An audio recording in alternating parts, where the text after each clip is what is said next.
Thierry Manceau, on est là sur une péniche au bord de la Saône. Vous étiez il y a quelques instants à la manifestation organisée en solidarité avec les opposants à Notre-Dame-des-Landes à Nantes.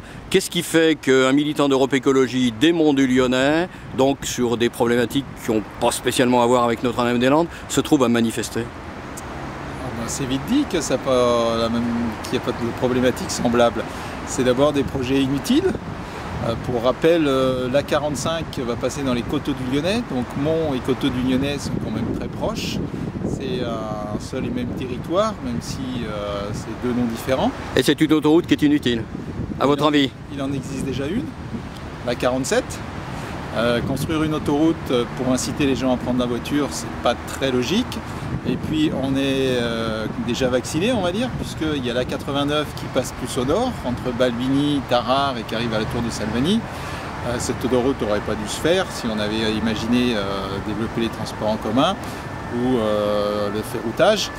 Voilà, cette autoroute est faite et c'est aujourd'hui 2 fois moins de trafic que prévu. Qu'est-ce qu'on fait? On incite les gens à prendre leur voiture pour continuer à faire tourner cette autoroute qui a un trafic 2 fois moins important que ce qui avait été envisagé. Quelles sont les alternatives? Les alternatives, c'est tout simple, c'est utiliser les transports en commun, développer les axes du tram-train par exemple, ou les bus, puis le covoiturage. Donc le covoiturage, on va diviser par 2 ou par 3 le nombre de voitures. Il y a une question de fond qui se pose quand même pour tous ceux qui soutiennent la cause de l'écologie aujourd'hui. Depuis 2 ans, il y a un président de la République de gauche. À Nantes, il y avait un ancien Premier ministre qui était maire de la ville. Comment est-ce qu'aujourd'hui, vous situez le combat des écologistes sous un gouvernement de gauche? Le combat des écologistes est toujours le même. C'est d'abord sur le terrain. Il y a de nombreuses associations qui sont portées, ou en tout cas dans lesquelles des militants écologistes militent. Ensuite, il y a l'aspect politique. Au niveau du gouvernement, je rappelle qu'il n'y a que 2 ministres uniquement. Ces 2 ministres agissent, un sur le logement, l'autre sur le développement. Donc il faut regarder plutôt ce qu'ils font à leur niveau. Il y a des choses qui ont avancé. Il y a la loi Allure là, qui vient de... Pour le logement. Pour le logement. C'est quand même une grosse avancée.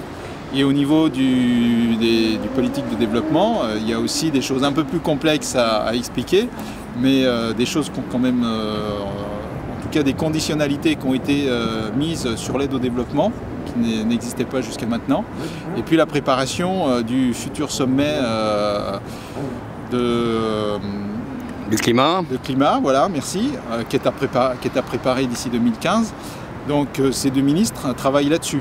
Alors pour vous finalement, et ce sera peut-être votre conclusion, est-ce qu'on peut être en tant que militant, acteur de base, comme on veut dire, militant d'association, à la fois avec un pied sur le terrain et un pied au gouvernement, sans finalement se couper en deux? Eh ben, c'est chacun son rôle, et si on reprend les déclarations d'Europe Écologie Les Verts, il ne soutient pas, en tout cas, le gouvernement sur un certain nombre de choix et mettre la pression pour que les choix, en tout cas les orientations qui sont données aujourd'hui par le gouvernement socialiste intègrent davantage les considérations écologistes. Et là, il suffit de lire les communiqués, les déclarations du parti d'Europe Écologie Les Verts. Et bien évidemment, ce n'est pas au rôle des ministres de le faire, puisqu'ils sont...